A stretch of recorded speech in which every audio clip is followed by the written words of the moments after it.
la population yi am ci cas bi nga xam ni am na fa. non en fait c'est un débat. ñu ngi ci waxtaan. les avis sont partagés. Les avis sont partagés parce que quand même il y a un peu de manipulation dans ce qui s'est passé. loolu aussi il faut que nit ñi bàyyi ci xel. ban manipulation. puis, bon même tuuti c'est-à-dire li ñuy njëkkee mooy Ahmed Aïdara waxoon naa ko fi c'est quelqu'un qui a fait beaucoup de terrain. parce que fekke na plus de 5 ans ci ginnaaw muy góorgóorlu di bokk di dem fu ne di campagne def pré-campagne pour que vraiment convaincre les gens effectivement à voter pour lui wax ni bëgg na nekk maire loolu yàgg na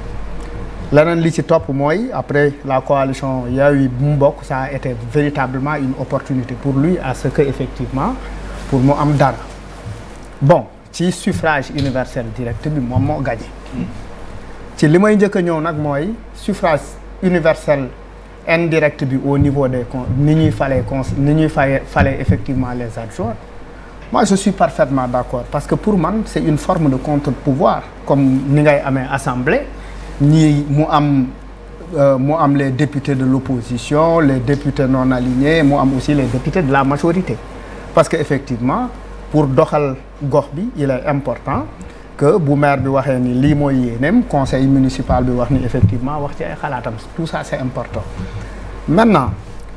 li ci am pour man juste bi résultat yi génne le lendemain moi j'ai lu dans les journaux que effectivement en ce qui concerne Wakhinane Racine n'avait pas gagné et finalement après Racine defoon na benn sortie moi je parle de Racine en tant que maire je ne parle pas de Racine en tant que grand frère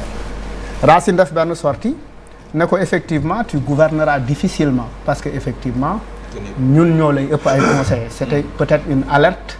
de politiciens assidus chevronnés qui parle effectivement à un novice ça c'était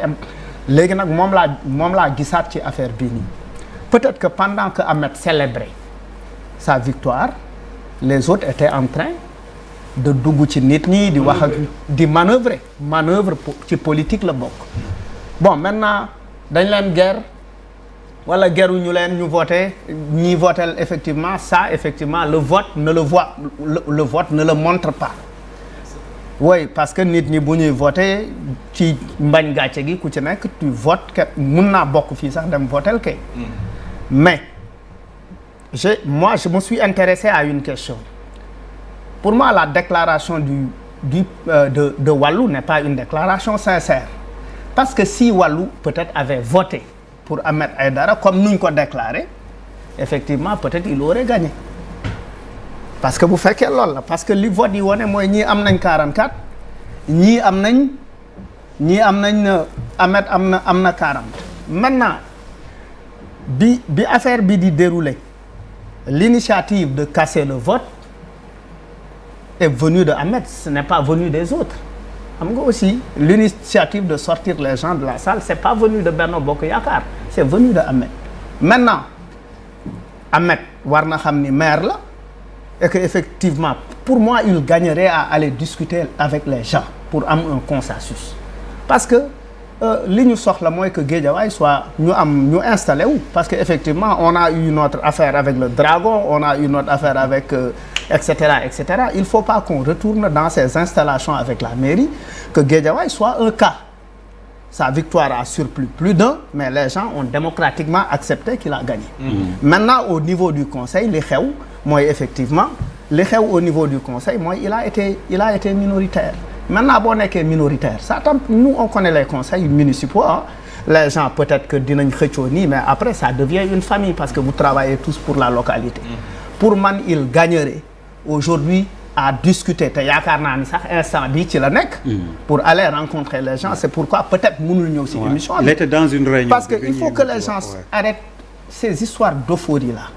parce que boo demee ba ñu yàlla def ñu tànn la nga nekk maire pour man yaa ngi am une responsabilité tu es le président de la République de Guédiawaye loolu ndombal tànk bu mag la mais nag da nga koy mat ci sa taxawaay parce que au début c'était bien parti il a dit je salue la grandeur de Aliou je fais tel on ne peut pas également retourner quelque chose de contraire à ce qu'on a dit quelques minutes avant. Il faut qu'on soit des gentlemen. Pour moi, non, la affaire doit fonctionner. Moi, Ahmed, avant-hier, on a parlé. Il m'avait même invité effectivement à la passation de service pour me faire. Parce que moi aussi, je suis Guédiawaye là. Depuis 1977, nous sommes Guédiawaye, donc on connaît ce qui se passe à Guédiawaye. Également, moi, je suis Guédiawaye là.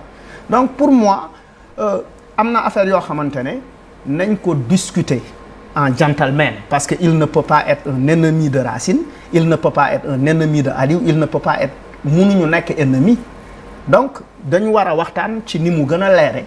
bu ñuy waxtaan ba trouver un consensus pour que effectivement qu'on arrive pour que aussi ñu démarrer on a envie de voir Ahmed Aïdara à l'œuvre gis ko effectivement après toute sa quête pour arriver à ça affaire bu ndaw bi warul tax ñu ko ciy xeeblu.